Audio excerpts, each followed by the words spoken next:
three things in my speech. I'm going to talk more about autonomy, not only what Schulman discussed, why you can get the robot that you're sick in the army, actually discussing autonomy.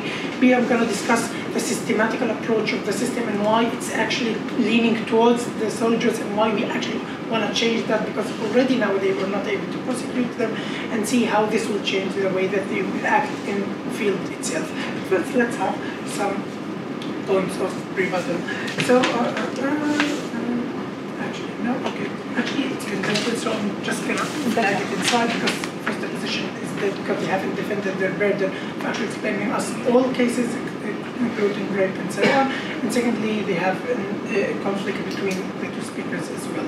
So what do we get from the second half? Amichay comes up and he want to actually have more and more burdens. He thinks that we shouldn't prosecute anyone in the army on the lowest stages, and terrorists as well. He thinks that the people that flew into the Twin Towers have no responsibility for it. We think this is untrue. Here is few reasons for why this is untrue. First of all, he says everyone would have done so. No, you're the fucking only one that is being accused, meaning that the rest of your friends haven't done it, Amichay. B, in addition to that, we think that most of the people wouldn't have done it. Why? Because you're being prosecuted for doing something so often that other people wouldn't have done it. In addition to that, he's saying, well, you have so much instruction around making you a war machine and war crime killing people. If that's the case, you want to actually have something to actually balance the scale and not giving you more incentive in order to do so.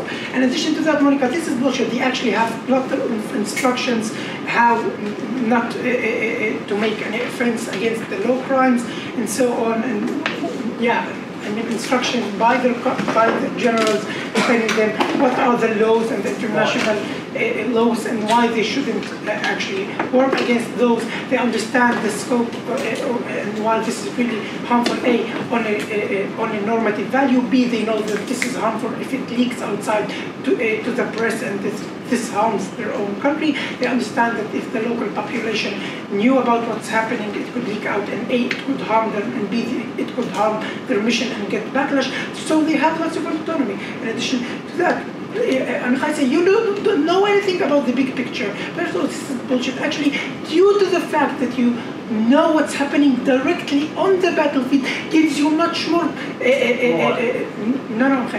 It gives you much more responsibility to make sure that if you see a civilian, you don't act as you're being commanded, because you are the ones that can see if it's civilian or not. And due to the fact that people have confirmation bias, because they see the other guys as the enemy, they are wear different clothes, they speak in a different language, they see them as the enemy ideologically. We actually want to balance that, not leading them to actually follow that hunch and actually shooting on civilians in a situation where they have the insight from inside the battlefield and they know different. So that's regarding autonomy.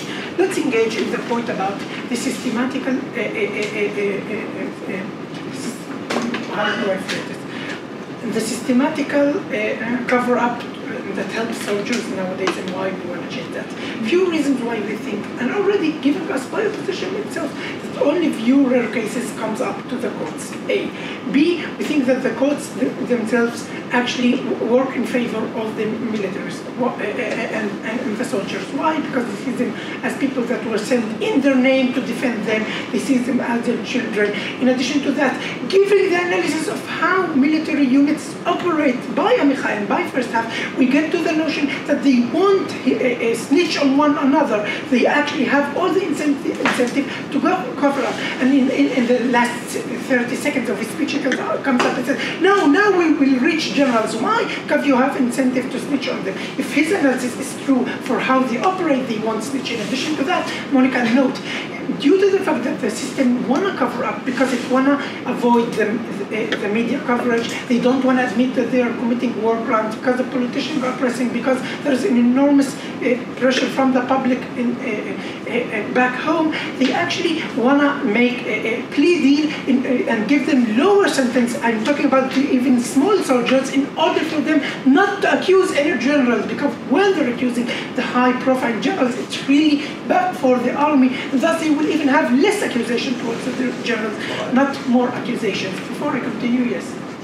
The question is not whether they were exposed to enough information or their morals outside were good enough. The question is whether inside the war, with all of these scenarios, you were able and you had a reasonable expectation to make that decision. Yeah, Zukar, in some situations you definitely have that ability. Your criteria was asymmetry of information, irrationality, the fact that you're unable to actually know what's happening inside the battlefield. But we say this is a false characterization of what happens inside the battlefield itself. We think that in many occasions you're the one with the insight towards what's happening. You can see how civilians are moving. You can choose whether to take a small amount of risk. And yeah, Monica, note, soldiers are expected to take some risk in some occasions to actually defend civilians. This is part of their job, defending civilians from dying, even if those people are the civilians of the enemies. That's what we actually teach them inside the army, to actually protect that.